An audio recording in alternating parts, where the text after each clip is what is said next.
మరొక పక్కన ఉత్తరాంధ్రను సస్యశ్యామలం చేయాలని మహేంద్ర తనియా గారి నుంచి ఎన్నో ప్రాజెక్టులు, జంజావితి లాంటి ప్రాజెక్టులు, ఉత్తరాంధ్ర సృజస్రవంతి లాంటి ప్రాజెక్టులు రూపకల్పన చేశాడు. గోదావరి జిల్లాలలో అత్యంత సస్యశ్యామలం గోదావరి జిల్లాలలో కూడా మెట్ట ప్రాంతాలలో బాగుండాలని చెప్పి తాడిపూడి, పుష్కర, వెంకటనగరం లాంటి లిఫ్ట్ స్కీమ్స్ చేసి అక్కడ ప్రజలను కూడా బాగా చూసుకోవాలన్నటువంటి ప్రయత్నం చేశారు. మరొక పక్కన ఆ పోలవరం రైట్ కెనాల్ కంప్లీట్ చేసి కృష్ణా డెల్టాని స్టెబిలైజ్ చేయాలా అని చెప్పి ఆ రోజు రైట్ కెనాల్ దాదాపుగా కంప్లీట్ చేసినటువంటి ఘనత రాజశేఖర రెడ్డి గారు. అలా కిందికి వెళ్తే అనేకమైన ప్రాజెక్టులు. నువ్వేమో ఓ పక్కన హంద్రినీవా గాలేరు నగిరి కూడా అవసరం లేదు, ఎందుకు మనకు గాలేరు నగిరి, అది 40 టీఎంసీలకు పెట్టారు ఆ రోజు తెలియక అని చెప్పి 5 టీఎంసీలకు కుదించింది నువ్వు కాదా, జీవోల రూపంలో కూడా అనేక సార్లు నీకు చూపించాం.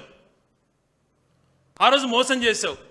రాజశేఖర్ గారు ముఖ్యమంత్రి అయిన తర్వాత తిరిగి 40 టీఎంసీలు చేసి ఆ రోజు మల్లెల నుంచి హంద్రినీవాను మొదలుపెట్టి ఫస్ట్ ఫేజ్ కింద జీడిపల్లి వరకు తీసుకొని జీడిపల్లి నుంచి గొల్లపల్లి అనేకమైన ప్రాజెక్టులు డ్యాములు నిర్మించుకుంటా పోయి మార్లా రిజర్వాయర్ కానీ, గొల్లపల్లి రిజర్వాయర్ కానీ, దాని తర్వాత వచ్చేటువంటి శ్రీనివాసపురం రిజర్వాయర్ కానీ, తర్వాత టైల్ పాయింట్ చేరేటువంటి అడిపల్లి రిజర్వాయర్ వరకు ఫేజ్ 1, ఫేజ్ 2 కింద పెట్టి ఆ రోజు ఫేజ్ 1కు నీళ్ళు ఇచ్చినట్టు ఆయన హయాంలోనే జరిగింది జీడిపల్లి వరకు. ఈరోజు కియా వచ్చిందంటే గొల్లపల్లి రిజర్వాయర్ వల్ల, అది రాజశేఖర రెడ్డి గారు ఆ రోజు ఉన్నటువంటి ఆలోచన వలన 3600 కోట్లు ఆ ప్రాజెక్టు పైన ఖర్చు పెట్టడం వలన. అదే రకంగా మాకు ఎన్టీ రామారావు గారు అంటే గౌరవం, ఆ రోజు ఆయన తెలుగంగా తీసుకున్నాడని చెప్పి, కానీ ఆయన మొత్తం ఖర్చు పెట్టింది 34 కోట్లు కూడా ఖర్చు పెట్టలేదు. అదే అప్పుడు 89 నుంచి 94లో కాంగ్రెస్ ప్రభుత్వం 1000 కోట్ల పైన ఖర్చు పెట్టింది. తర్వాత తెలుగంగాను కూడా నిర్లక్ష్యం చేశాడు చంద్రబాబు నాయుడు గారు. అదే మళ్ళీ ఆ ప్రాజెక్టును రాజశేఖర్ గారు వచ్చినాక 3600 కోట్లు తెలుగుగా ఖర్చు పెట్టి దాని ద్వారా పూర్తి స్థాయిలో నీళ్లు పోయేందుకు ఒక రూపకల్పన కంప్లీట్ చేసినటువంటి ఘనత కూడా ఆ రోజు రాజశేఖర్ గారికే దక్కింది. మరి నువ్వేందో చేశానంటున్నావు, ఏం చేసావు? ఆ రోజు దీన్ని పెంచడం వలన పోతిరెడ్డిపాడు నుంచి బనకచర్ల క్రాస్ని ఎక్స్పాండ్ చేసి అది 50,000 క్యూసెక్లు పైగా వచ్చేటట్టు చేసుకొని అక్కడి నుంచి గాలేరు నగిరి అటువంటిది ఏదైతే ఇప్పుడు రిజర్వాయర్లు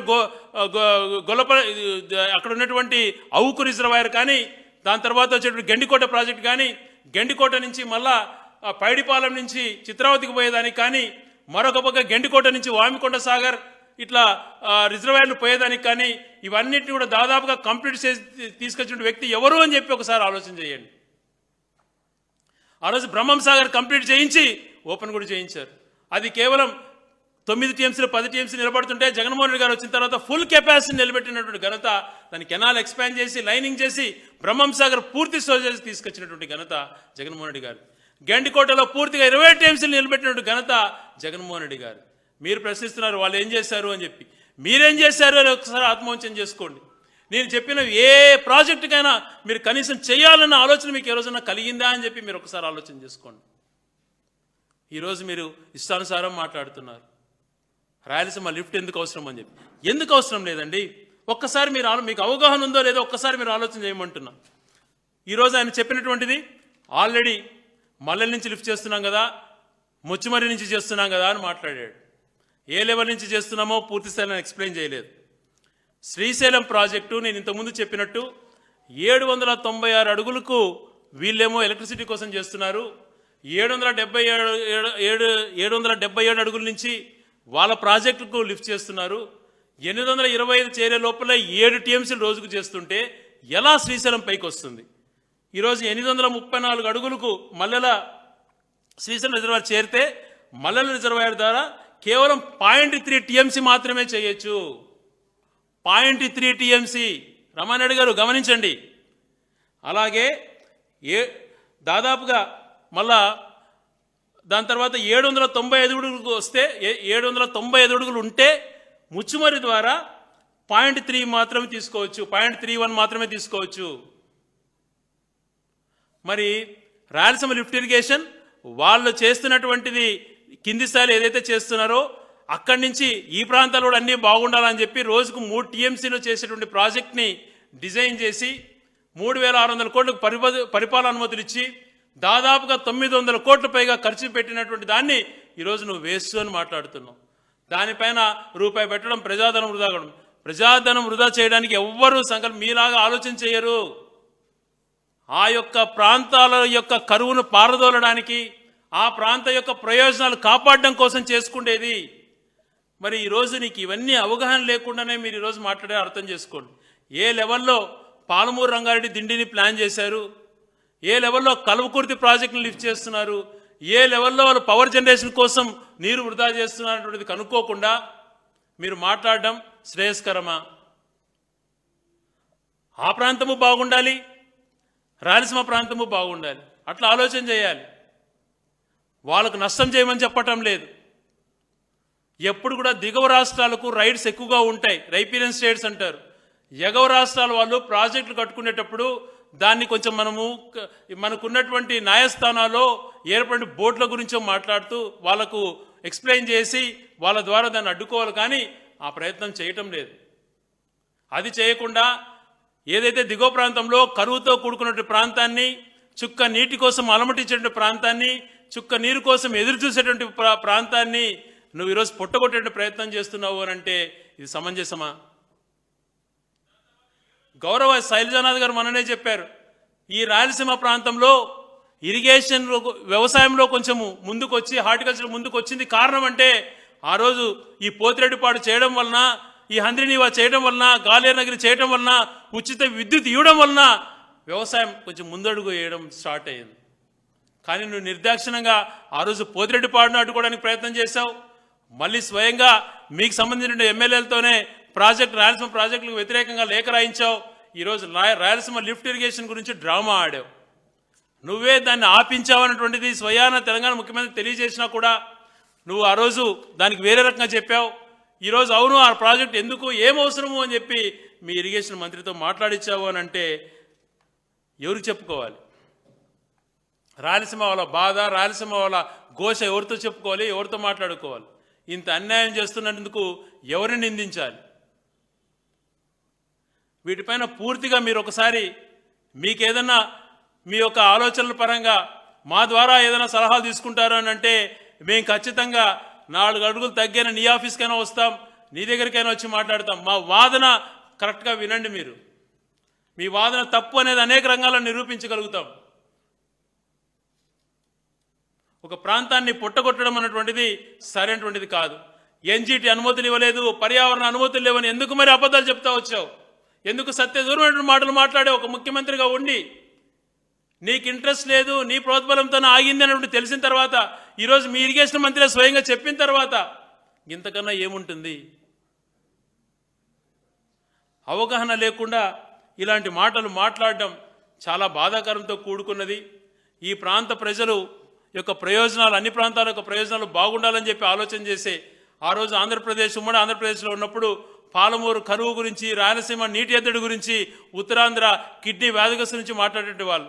అటువంటి ఆలోచనతోనే పాలమూరులో కరువు లేకుండా రాయలసీమలో కరువు దాదాపుగా జయించి ఈరోజు జగన్మోహన్ రెడ్డి గారి పుణ్యాన ఉత్తరాంధ్రలో కిడ్నీ రీసెర్చ్ సెంటర్ కానీ, సోర్స్ వాటర్, సర్ఫేస్ వాటర్ కూడా ఆ గ్రామాలకు ఇచ్చి పర్మనెంట్గా కిడ్నీ వ్యాధిగ్రస్తులు లేకుండా చేసేటువంటి బాధ్యత వాళ్ళది.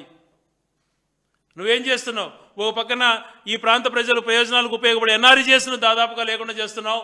మరొక పక్కన ఈ వచ్చేటువంటి నీటిని అడ్డుకుంటూ ఈ ప్రాంత ప్రయోజనాలకు శాశ్వతంగా వీళ్ళని అన్యాయం చేయాలనేటువంటి ఆలోచనతో ముందు కదులుతున్నాం. ఇది ఎప్పుడు శ్రేయస్కరం కాదు, మంచిది కాదు. మరొకసారి మా ఆవేదన వినిపిస్తున్నాం. స్వయాన ఇరిగేషన్ మంత్రి గారే ఈరోజు ప్రెస్ మీట్లో ఈ ప్రాజెక్టు పైన రాయలసీమ ప్రాజెక్టు అని పేరు పెట్టారు. రాయలసీమ పేరు పెట్టడం వల్ల ఏమొస్తుందని అవహేళనగా మాట్లాడుతూ ఆ ప్రాజెక్టు అవసరం లేదు అని చెప్పి మాట్లాడడం సమంజసమా? నువ్వు కేవలం శంకుస్థాపనకే పరిమితం అవుతావు అని చెప్పి అనేక రంగాల్లో మేము ప్రూవ్ కూడా చేశాం. ఆ రోజున వెలుగొండకు రాయి వేసావు, వదిలేసావు. ఆ రోజు వెలుగొండ ప్రాజెక్టు ఏ రకంగా రాజశేఖర్ గారు ఖర్చు పెట్టి చేశారో, తర్వాత జగన్మోహన్ గారు ఏ రకంగా దాన్ని ముందుకు తీసుకెళ్లారో ఒకసారి చూడండి. తర్వాత అనేక ప్రాజెక్టులు ఏ రకంగా రాజశేఖర్ గారు స్టార్ట్ చేసి ఏ రకంగా పూర్తి చేయాలని సంకల్పించారో, ఏ రకంగా కంప్లీట్ అనే ఒకసారి ఆలోచన చేయండి. నువ్వు మొదటి నుంచి ఒక ప్రాంత ద్వేషి. ఎందుకు ఈ మాట మాట్లాడుతున్నానంటే, ఒక ప్రాంత వాసిగా నిజంగా ఎటువంటి పర్సనల్ ఇది కాకుండా నీకు ఒకటి చెప్తున్నాను. 95 నుంచి 2004 వరకు ముఖ్యమంత్రిగా ఉన్నావు. ట్రిబ్యునల్ ఏర్పడింది 2004 బ్రిజెస్ ట్రిబ్యునల్. ఆ రోజున ఏదైతే అష్యూర్ వాటర్ ఇవ్వాలనో ఆ రోజు ఆ కమిటీ ఆ బోర్డు నిర్ణయించింది. ఆ రోజున తెలుగంగ ప్రాజెక్టు కొద్దో గూపో పని జరిగింది కాబట్టి అది కొంచెం యూజ్లో ఉంది కాబట్టి దానికి నికర జలాలు కేటాయించారు. అదే నువ్వు హంద్రినీవా గాలేరు నగిరి నీ స్వార్థం కోసం ఆ రోజు రద్దు చేయకుండా నువ్వు ఖర్చు పెట్టకపోయినా పర్వాలేదు, కనీసం 10% వర్క్ చేసింటే కూడా ఆ రోజు దానికి నికర జలాలు అలాట్ అయ్యేటువంటివి. అది లేకుండా ఆ రోజు నువ్వు మరణశాసనం రాసావు. దాన్ని ఏదో రకంగా రాజశేఖర్ గారు అధిగమించి ఆ ప్రాజెక్ట్ని కంప్లీట్ చేసి ఒక స్టేజ్కి తీసుకొచ్చి ఈరోజు కరువుగా దాదాపుగా ఎడారిగా మారుతున్నటువంటి రాయలసీమ ప్రాంతాన్ని ఊపిరి పోసాడు ఆ రోజు రాజశేఖర రెడ్డి గారు.